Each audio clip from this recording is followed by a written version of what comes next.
Do you or someone you know have trouble focusing? Does your attention frequently wander when you're engaged in important tasks? Do you often forget things like keys or your phone? And do small things quickly upset your mood or make you angry? If these issues sound familiar, then this video is for you. Today, we're going to learn about a common condition called ADHD, or Attention Deficit Hyperactivity Disorder. Let's dive in to understand what it really means, how it affects people, and what can be done about it. Firstly, we will look into what is this? How many types are there? What are the symptoms? What causes it? How can it be prevented?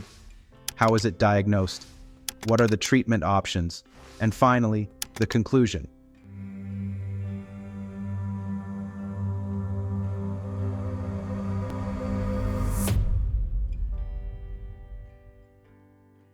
First, we will understand what is attention deficit hyperactivity disorder. Let's see. ADHD is a medical condition that affects how well someone can sit still, focus, and pay attention. People with ADHD have differences in the parts of their brains that control attention and activity. This means they may have trouble focusing on some tasks and may act impulsively, which means doing things without thinking. I hope you now have a bit of an idea about attention deficit hyperactivity disorder. Let's move on to the next point, where we will learn about its types. Let's look at its types and understand them one by one. There are three main types of ADHD. Let's see with predominantly inattentive presentation. It's hard for the individual to organize or finish a task, to pay attention to details, or to follow instructions or conversations. The person is easily distracted or forgets details of daily routines. Next, predominantly hyperactive-impulsive presentation. The person fidgets and talks a lot. It's hard to sit still for long, for a meal or while doing homework. Smaller children may run, jump, or climb constantly. The individual feels restless and has trouble with impulsivity.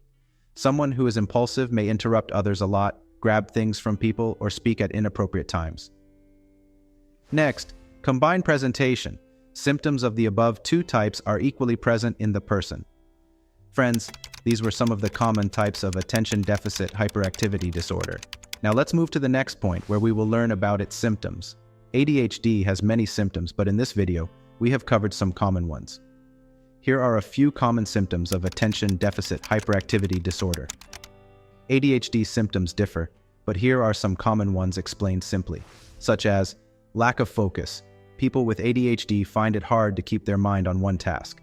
They get distracted by things around them, or even by their own thoughts, which makes it tough to finish tasks. Next, hyperactivity. This symptom involves excessive movement and behavior that's not fitting for the setting. People with this symptom seem to be driven by a motor. They are always on the go, as if standing still is impossible. Next, impulsivity. Impulsivity in ADHD is about making quick actions without thinking about the consequences. This can lead to interruptions in conversation, making important decisions without proper planning, and generally acting on the spur of the moment. Next, forgetfulness. Those with ADHD often forget daily responsibilities. This forgetfulness is not just about misplacing things.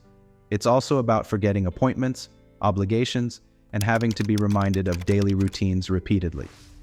Next, difficulty organizing tasks. Organizational difficulties mean struggling to start and finish tasks, to prioritize them, and to manage time efficiently. Tasks can seem overwhelming, and important details are often overlooked. So friends, those were some common symptoms of ADHD. If you have information about any other symptoms, please write them in the comment box. Now let's move on to the next point. What are the causes of ADHD? Let's see.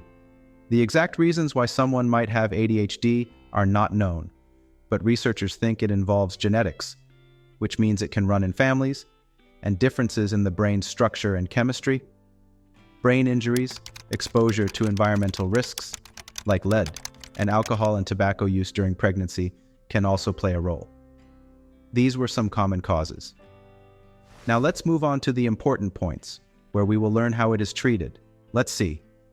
ADHD can be managed with the right treatment, such as treatments include medication. This can help control brain activity and help people follow through on tasks. Next, therapy. There are different types of therapy, like behavioral therapy, which helps with emotional control and organizational skills. Next, education or training. Parents and children can learn strategies for coping with ADHD, which can make daily life much easier. Friends, these were the methods to treat ADHD. If you feel any point was missing in this video, please do let us know in the comments section. Finally, let's look at the conclusion. To sum up, ADHD is a manageable condition when you have the right information and support. People with ADHD can lead productive, happy lives. Don't hesitate to seek help if you or someone you know might be showing signs of ADHD.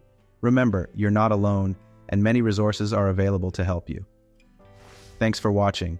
If you found this video helpful, please like, share, and subscribe for more helpful content. Leave your questions or comments below, and I'll be sure to get back to you. See you next time. Thank you.